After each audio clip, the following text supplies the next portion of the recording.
अहिले हामी जति पनि निर्माण व्यवसायीहरूलाई धेरै ठाउँमा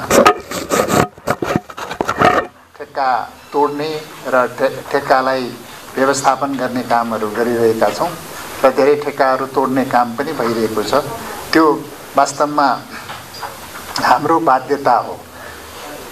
वर्षौंसम्म काम नभएका ठेक्काहरू तोडिएको हो।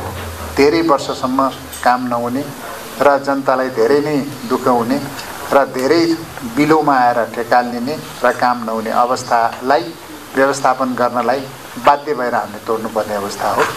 त्यो भन्दै गर्दाखेरि सबै निर्माण व्यवसायी चाहिँ हामीले गलत भनेको होइन। धेरै राम्रा निर्माण व्यवसायीहरू पनि छन् जसले राम्रा काम पनि गरेका छन्, सही समयमा काम गरेको पनि छन्।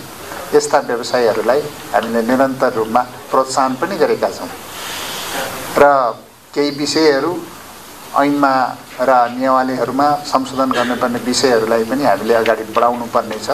निर्माण व्यवसायीलाई हामीले प्रोत्साहनै गर्ने हो। नेपालमा निर्माण व्यवसाय बिना देशको समग्र विकास सम्भव छैन। निर्माण व्यवसायले नै विकास गर्ने हो, किनभने कुनै पनि बजेट खर्च निर्माण व्यवसाय मार्फत मात्रै हुन्छ। त्यसैको हुनाले निर्माण व्यवसायको क्यापासिटी बिल्डिङ धेरै नै जरुरी छ। त्यतातिर हामीले ध्यान दिनुपर्नेछ।